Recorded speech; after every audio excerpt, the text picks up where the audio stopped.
Hi, it's your boy Kid Greatness. Guess where we are? We are in Africa. Tanzania to be Pacific. We're in Dar es Salaam. First time here, so I'm gonna break down my first impressions of Dar es Salaam. One thing you're gonna notice off the bat is this. The first thing you notice is the ground. There aren't much sidewalks around here. So if you got supers, J's, any expensive sneakers, you might want to put those away and get your chicletas on. Like, look at that, chicletas. Alright, so I'm walking through city center now of Upanga. I believe it's in Upanga East. But yeah, walking through the city center is a little bit different. It looks like any other big city. Let me not get hit by a car. But yeah, it looks like any other big city, yo. You got the mall. I'm gonna show some footage of the mall. I'm gonna cut that in. But yeah, any big city, we got two malls in Upanga. You got Aurora Mall and you got City Mall. Like City Mall personally is better because City Mall actually has food and everything in there. Aurora Mall is more like a clothing mall. There isn't much to eat. There's a movie theater, but personally, City Mall is my favorite. And that's one thing that you're gonna see, or one thing that you're gonna notice about here, is there isn't a lot of convenience stores. Like whatever you're gonna buy, you're most likely gonna buy it off the street from a vendor. Like everybody has like their own little stalls where they're selling like candy, shoes, belts, flip-flops, or whatever. Yeah? Now the currency of Tanzania is shilling, just like Kenya and Uganda. And the shilling is relatively weak towards the dollar. You get 2,300 shillings for every US dollar. So the cost of living, if you're exchanging from dollars to shillings, is pretty good. And everything's relatively cheap. I think even for locals, things are pretty cheap. Alright, so I showed you a little bit of around town here. I thought it would be easier to break down the rest of it at my place. So yeah, Dar es Salaam is an amazing city. Like, it's super cool.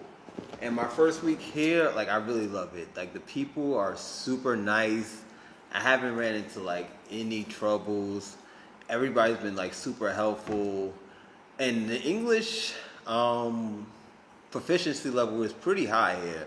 I mean, some people, you have to speak a little bit slower for them to understand, but they usually pick up. So, but you still have to pick up some Swahili, some key Swahili. Don't rely on the English level. Don't rely on your English. Key Swahili is not that hard to pick up.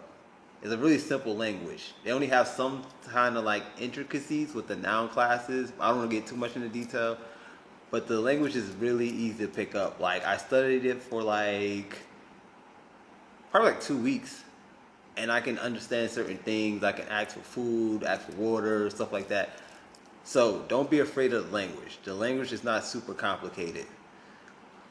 As far as everything else, I didn't talk about accommodations.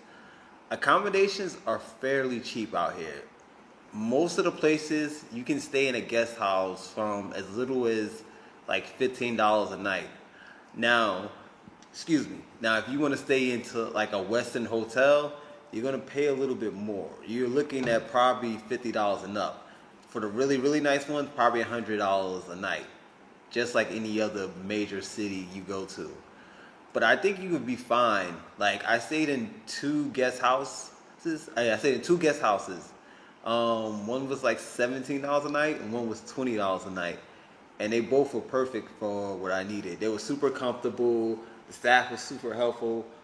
Personally, I like the Upanga area because you have two big malls. You have Aurora Mall, City Mall here.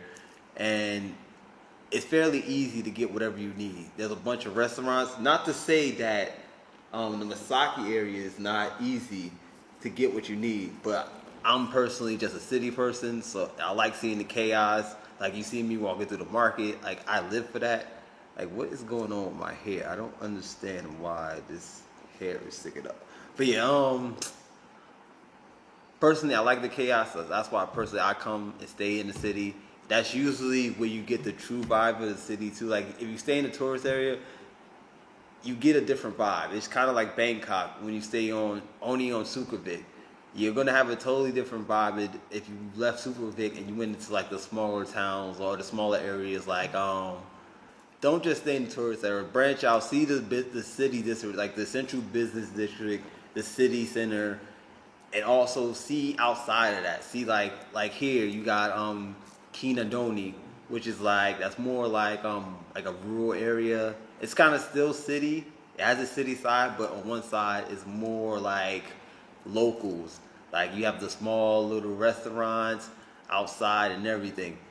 So that's why I say when I travel, I try to, and what I encourage people to do when they travel is branch out. Don't just stay in the tourist areas, because you're gonna be around tourists. You're not gonna meet locals that much.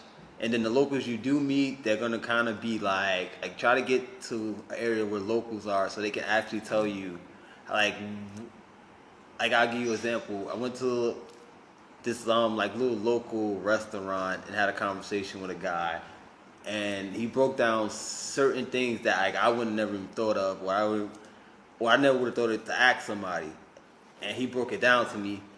And you don't tend to get those. Sometimes you get those experiences in the tourist areas.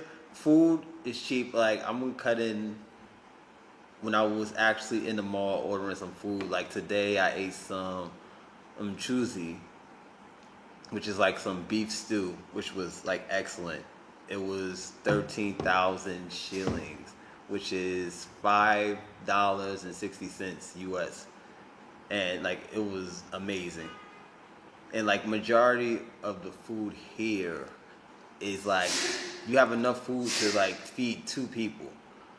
So, and it's like super cheap. And like that's at the mall. The mall is more expensive. If I went to the street, I actually should have recorded. Like I went and got some barbecue, and that was about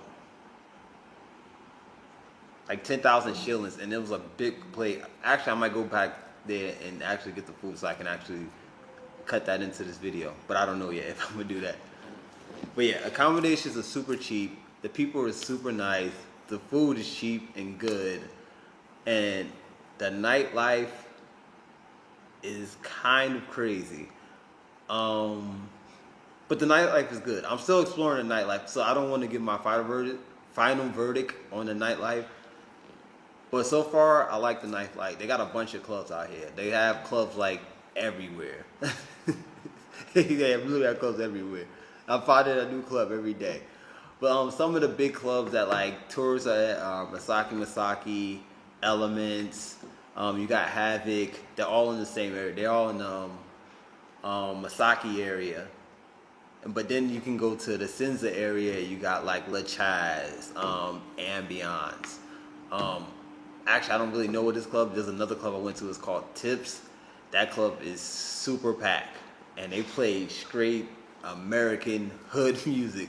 So that's your thing. Go to Tips. It is super packed. I warn you, it is super packed in there.